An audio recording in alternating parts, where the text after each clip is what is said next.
kerja bakti menyusun neraka, kita miliki bahan bakarnya. Perihal waktu tunggu datangnya, O2 dijual oleh negara. Assalamualaikum warahmatullahi wabarakatuh. Perkenalkan, nama saya Rahel dan Rakmal dengan nomor induk mahasiswa 2025070015. Saya adalah mahasiswi dari Universitas Sains Al-Quran, Program Studi Hukum Ekonomi Syariah, Fakultas Syariah dan Hukum. Dan tak lupa pula kepada Bu Nilha Amania, SHMH selaku dosen pengampu mata kuliah Pengantar Ilmu Hukum semester 1. Dan video ini bertujuan untuk melengkapi nilai ujian akhir semester 1 tahun akademik 2025-2026. Di sini saya akan membahas 7 soal, tapi mohon maaf Ibu, soal nomor 4 dan nomor 6 itu sama, jadi saya akan membahas 6 soal. Memasuki soal yang pertama, di mana ada hubungan hukum antara Andi dan Budi, di mana Andi ini ingin membeli motor dari Budi seharga 15 juta rupiah, dan Andi telah membayar 15 juta rupiah tersebut kepada Budi secara lunas. Di mana Budi juga telah memberikan sertifikat BBKB dan STNK kepada Andi. Dan di sini ada 4 soal, yaitu siapa sih subjek hukumnya dan objek hukumnya itu apa, peristiwa hukumnya yang terjadi itu apa, dan akibat hukum yang terjadi itu apa. Di sini yang pertama yaitu subjek hukum. Subjek hukum itu dibagi menjadi 2, yaitu yang pertama itu manusia atau naturlich person, dan yang kedua yaitu badan hukum atau richard person. Dan di sini sangat jelas sekali ya, subjek hukumnya itu manusia. Yang berarti Andi dan Budi adalah subjeknya. Di sini kriteria subjek hukum itu dewasa dan sehat secara rohani dan jiwa. Yang kedua adalah objek hukum. Di sini objek hukum itu dibedakan menjadi 2, yaitu objek hukum berwujud dan tidak berwujud menurut pasal 503 KU Perdata, dan benda yang bergerak dan tidak bergerak menurut pasal 504 KU Perdata.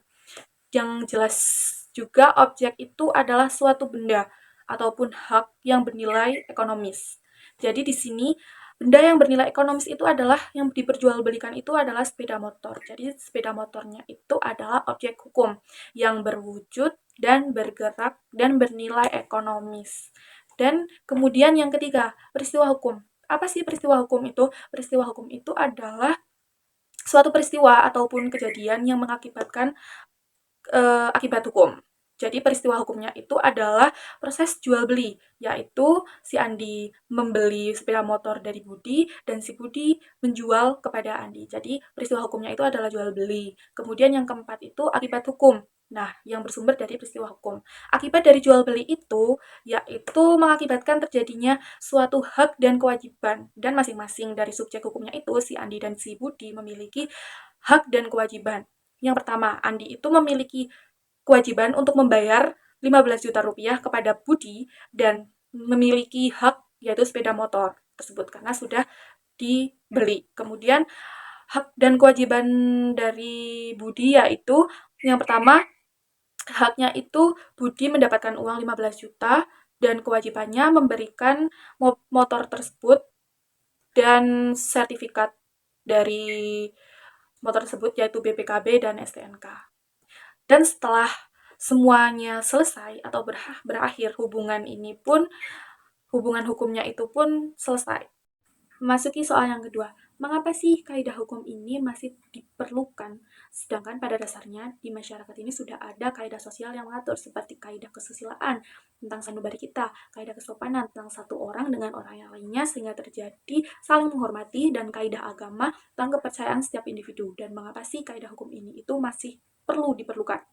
Karena kaidah sosial ini belum menjadi sepenuhnya jawaban untuk mengatur kegiatan bermasyarakat, sehingga masyarakat itu tercipta masyarakat yang tertib karena tidak adanya sanksi dari paksaan luar. Sedangkan kaidah hukum ini itu bersifat memaksa, jadi terdapat paksaan sanksi dari luar karena ditegakkan oleh penegak hukum dan bersifat umum, sehingga masyarakat yang tidak tahu itu dianggap tahu tentang hukum yang berlaku. Dan dari kaidah hukum ini bermanfaat sebagai pencipta tata tertib lingkungan bermasyarakat. Jadi masih diperlukan dan sangat-sangat diperlukan kaidah hukum itu berlaku di masyarakat.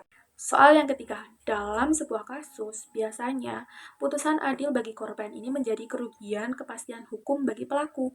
Nah, biasanya hakim ini dilema terhadap putusan tersebut. Nah, bagaimana sih cara mengekspresikan atau menjawab tantangan tersebut bagi hakim? Yang pertama, hakim itu tetap harus berpegang teguh pada hukum, tetapi menggali nilai-nilai keadilan yang hidup dalam masyarakat, sehingga bisa dikatakan sah secara hukum, tapi di sisi lain, keadilan tersebut itu bisa diterima secara sosial. Soal yang keempat, terkait adagium ataupun hakim yang menolak suatu perkara karena hakim tidak mengetahui hukum tersebut dan apakah masih relevan dalam praktik modern? Jawabannya, dalam pengantar ilmu hukum dikenal asas Ius Curia Novit, yaitu hakim dianggap tahu hukum. Jadi, hakim tidak boleh menolak suatu perkara dengan alasan tidak mengetahui hukum tersebut. Apabila tidak jelas ataupun hukum itu tidak ada, maka hakim wajib melakukan penemuan-penemuan dengan asas hukum dan melakukan penafsiran ataupun menggali nilai-nilai yang hidup dalam masyarakat. Sehingga asas ini itu masih relevan dalam praktik peradilan modern. Soal yang kelima, bagaimana hubungan ideal terhadap keadilan hukum, kepastian hukum, dan kemanfaatan hukum dalam praktik penegakan hukum di Indonesia? Hukum ini itu tidak hanya menghasilkan suatu tujuan untuk kepastian hukum, tetapi pula menghasilkan suatu keadilan dan kemanfaatan hukum. Dalam asas hukum berfungsi untuk mengkonsistensikan hukum dan menyelesaikan konflik serta menjadi sarana rekayasa sosial. Oleh karena itu, penegak hukum seharusnya bisa menegakkan atau menjalankan tiga tujuan tersebut, yaitu keadilan, kepastian hukum, dan kemanfaatan hukum, supaya hukum ini itu tidak hanya tertulis, tetapi pula hukum ini itu dapat dirasakan manfaatnya oleh masyarakat.